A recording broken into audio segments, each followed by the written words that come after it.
வணக்கம் அண்ணாக்கா. பார்த்தீங்கன்னா நான் ஸ்கூல்லேருந்து வந்தேன். ஸ்கூல்லேருந்து வந்துட்டு ஹோம்ஒர்க் கொடுத்தாங்க. அதை பாதி முடிச்சுட்டு ரொம்ப எப்பொழுது நீங்கள் ஹோம்ஒர்க் செஞ்சுருந்தா ஒரு பைத்தியம் முடிச்ச மாதிரி இருக்கும்ல. அதனால் நாம் போய் விளாட போயிட்டு வந்தேன். விளாட போனேன். எங்கள் மாமா எங்கள் சித்தப்பா எல்லோரும் தறி ஓட்டிகிட்டு இருக்கிறாங்க. போய் விளாட்றதுக்கு கேட்டு வாங்க மாமா அப்படின்றதுக்கு தறி ஓட்டுன்றா வெள்ளிக்கிழமை விளாண்டுக்கலான்னு சொன்னாங்க. சரி நானும் வந்துட்டுன்னு இருந்த மிச்சம் இருந்த ஹோம்ஒர்க்கையும் பூராத்தையும் எழுதி முடிச்சிட்டேன். நான் தான் மத்தியானம் ஸ்கூல்லேருந்து வரும்போது மழை பெஞ்சிச்சு. அதனால தான் வீட்டுக்கு வந்தோடனே வீடியோ போட முடில. அதனால கொஞ்சம் கேம்லாம் விளாண்டுருந்தேனா, அதனால் கொஞ்சம் லேட்டாகிடுச்சு. கேமராவும் கொஞ்சம் பிசுன்னு தான் தெரியும். ஏன்னா நைட்டு சாயந்தரம் எடுக்கிறது நல்லாயிருக்கும். மத்தியானம் இப்போ நைட் எடுக்கிறதே ஒரு மாதிரியாக தானே இருக்கும். அப்புறம் என்ன சாப்பிட்டீங்களா?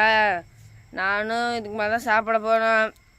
எங்கள் வீட்டில் பருப்பு குழம்பும் ரசம் சாப்பாடு. உங்கள் வீட்டில் என்னதுன்னு மறக்காமல் கமெண்ட் பண்ணிடுங்க. பாய்.